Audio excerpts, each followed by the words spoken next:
when Phyllida came and said, I have a film that circles Márgáret Thátcher's life and issues around a woman leader like that, I was already immediately, of course, interested, because there aren't very many women leaders. There aren't filmmakers who are interested in investigating what it meant to be a woman leader. And so I was really, really interested.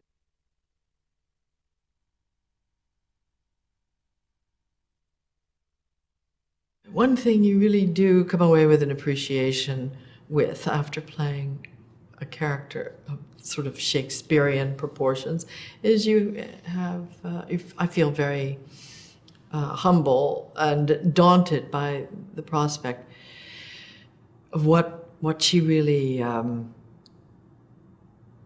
took on her shoulders. It's an enormous, terrifying, devastating position to be consigning people to life or death, and then to put your head on the pillow at night. People think, there is no toll, and we do look at public figures as if they're monsters or gods, and the truth is everybody falls sort of in the middle.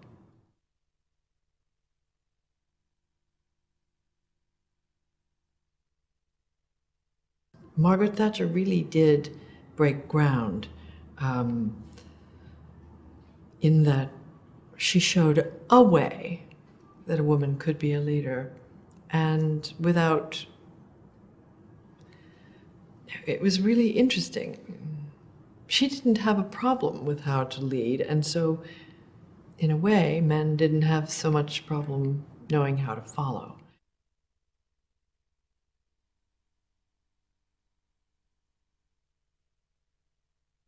Well, I didn't come into the film with a political agenda about Márgáret Thátscher. I honestly knew quite shockingly little about her policies. I knew that they were in line with many of President Reagan's policies, and with which I was more familiar. We were sort of more concerned with the toll that takes on a person, that kind of decision making. When you're the leader and the buck stops here, what does it do to you as a human? And how much stamina does it take, to stay strong?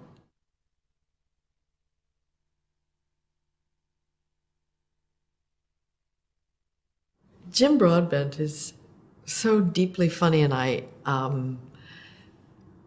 as an actor, even in the most serious roles, he brings an antic quality in many of the things that I've seen him do. And it's a quality of a tender kind of humanity that's just very touching. I was so glad when he agreed to come on board, because we owe him the heart and soul of the film, I feel.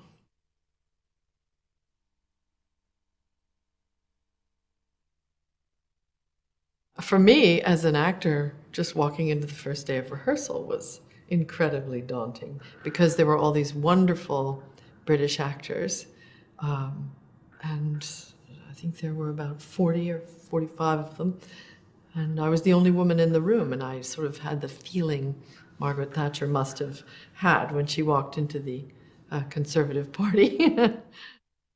All those gents were so great to me and welcoming in this territory where I really don't belong, as the interloper, the American. But in a way, I had courage to play Márgáret Thátscher because she was an interloper in this, Oxbridge-Etonian Conservative Party into which she marched undaunted. And I thought, well, if she can do it, I can do it.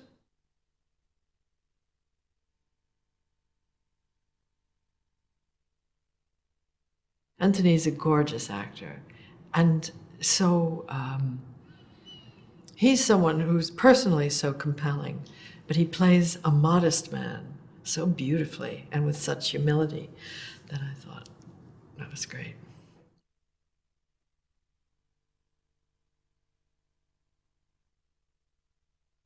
Alexandra Roach played the younger Márgáret Thátsér, and there was a great deal of talk about how to get her beautiful little upturned nose to look like mine. She was game, and she's a lovely, lovely actress. I just think that the relationship that she had with Harry, who plays the young Dennis, was really wonderful. And the care they took with sort of trying to make those young people have the flavor of the older ones. You know, I thought that was great. Really, really good work.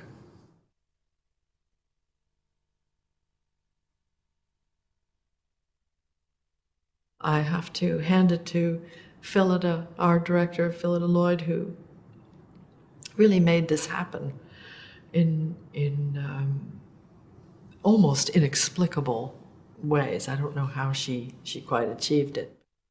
I think her greatest qualities as a director, I mean, there sort of isn't a department in which she doesn't have absolutely the best attributes.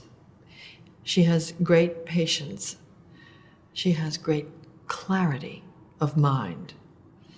She never veered from the film that we all had discussed years before making. She never veered from that vision during the course of the film. And often filmmaking is so weirdly visceral that you can start out to make a film and then it'll morph into something else, and you throw up your hands and say, well, it just got out of the barn, you know. It is something else. But that didn't happen with us.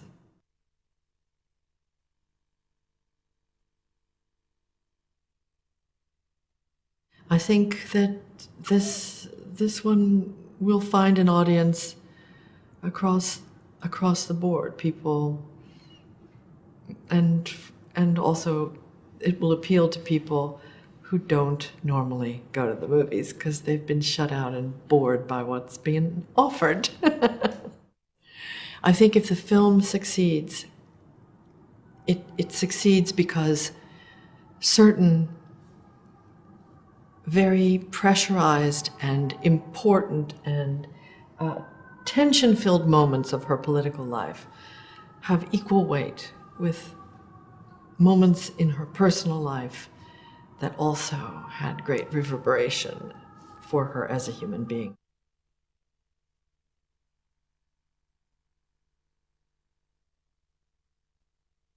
The best part of making the picture was really the opportunity to look at a whole life. Because at this point in my life, you know, you do look back and you think about the whole history. Sometimes it's overwhelming how big a life can be, how crammed with events that seem momentous at the time. It was an interesting thing to follow a woman who grew up during the war and follow that through the post-war time in Britain and time of privation and rebuilding, and to see someone put together their own philosophy and put it into action, into practical solutions for what she saw as the deficits in her country's economic well-being.